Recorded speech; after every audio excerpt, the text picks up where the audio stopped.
are completing math lesson 4 and 5, we will begin with our counting. So far we did 1 to 20, then 1 to 30, then 1 to 50. Today we will do 1 to 70. So let's go ahead and begin. 1, 2, 3, 4, 5, 6, 7, 8, 9, 10, 11, 12, 13, 14, 15, 16, 17, 18, 19, 20, 21, 22, 23, 24, 25, 26, 27, 28, 29, 30, 31, 32, 33, 34, 35, 36, 37, 38, 39, 40, 41, 42, 43, 44, 45, 46, 47, 48, 49, 50, 51, 52, 53, 54, 55, 56, 57, 58, 59, 60, 61, 62, 63, 64, 65, 66, 67, 68, 69, 70. Awesome. Let's go ahead and review our days of the week. Yesterday I had them on the board for us so that we could learn how to read them, because eventually we will have to start writing our dates, so it will be good for us to know the days of the week, how to write the month and everything. So let's begin. This day of the week is Sunday. This is Monday, Tuesday, Wednesday, Thursday, Friday, Saturday, and we're back to the beginning. So remember, we have 7 days in a week. Sunday is our first day. The last day of the week is Saturday. 7 days in a week. Today you also have your number words quiz. We will not review it today because you do have a test on it today. So be sure to complete your number words quiz. Let's go ahead and get started with our board work on today. We're learning about graph. A graph is used to collect data or information. Whenever you have a graph, you are using a graph to compare numbers most of the time. This is what a basic graph looks like. And as we go throughout the school year and when you go to second grade, you will learn more and you will learn different types of graphs. A graph tells us information about something. Today we're going to look at this graph and we are going to fill it in. So last week, whenever you did your student questionnaire, one of the questions I asked was, when is your birthday? So that is what we're going to do the graph on. So I collected all the information, I wrote down everyone's birthdays, and now we will put it into a graph. That is usually how it goes whenever you are completing a graph. You get information about something, say if it's, what is everyone's favorite color?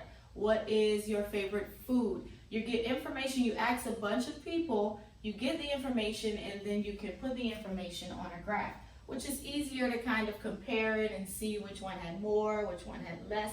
That is what a graph is used for. So we're using this graph for our birthdays, okay? So whenever you are filling in your graph, you have 2 sides to the graph. On the bottom, whatever you were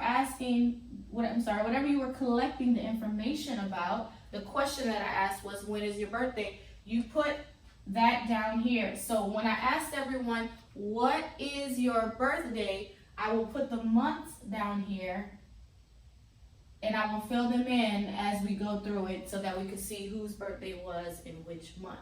On this side of the graph, you have the numbers.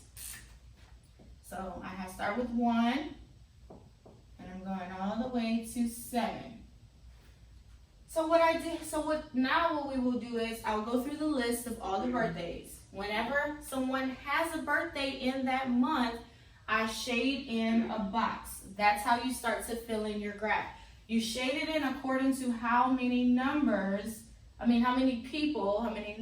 people said that their birthday was in that month.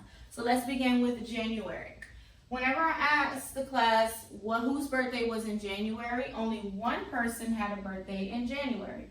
So I'm going to shade it in one box. And I have to make sure that I'm on top of January and that I'm only shading in for the number 1. Only one person had a birthday in January. This is how you fill in a graph, okay? Next is February. There were 2 people who had a birthday in February. So I'll go to February. How many would I shade in? 2, because I said 2 people had a birthday in February. Next month is March. 1 person had a birthday in March. So I find March and then I shade in 1. I am saying only 1 person had a birthday in March. Next is April. Only 1 person had a birthday in April as well. So I go to April and I shade in only 1. Next is May. We had no birthdays in May, so I would not shade in anything because I don't have a 0. So by not shading in anything, I'm saying that there were none. So I don't shade in anything. Then we went to June. There were also no birthdays in June. So same thing like I did with May, I will not shade in anything for June. Next is July. I had 1 birthday in July. So I find July and I shade in the 1.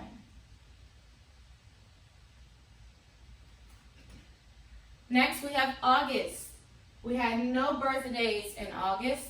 So I will not shade in anything, just like I did for May and June. That means 0, none. Next is September. We have 1 birthday in September. September.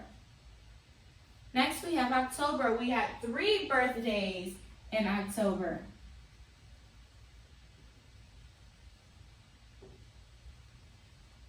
Next we have November. We had no birthdays in November. So again, we don't shade in anything. That means 0. And then last we have December. We had 1 birthday in December. So the title of our graph is called the class birthday graph, because we did this graph on information we collected about our class birthdays. So let's go ahead and look at the graph now. Whenever we look at it, we can see, now we can compare all the numbers. So these are questions you can answer whenever you fill in the graph. Which month had the most birthdays? If you look at it, you can see October had the most birthdays because no other number had 3. 3 was the most, so October had the most birthdays. Now we can also see which month had the least amount of birthdays. There were actually 3 of them, May, June, and November, because they had none. So they had the least amount of birthdays. So this is why we do graphs, because we can look at it and we can put the information down and we can say, okay, well this month had this many. This month did not have any. So that's why our graph is good. It's to help us collect information. So also we could say, if I would ask, how many birthdays did we have in February? You could look at the graph, you could go to February and you could say 2. There are 2 birthdays in February. So this is what a basic graph is. We will do more graphing throughout the school year, but I wanted to introduce what a graph looks like to you and how to fill it in and what it's used for. A graph is used to collect data or information. You ask a question about something and then you can put it into a graph, and that's what we did with our birthdays. After today's lesson, you can complete page 4A. Also have your number words quiz as well in Google Forms on Google Classroom that you have to complete on today. That is our math lesson.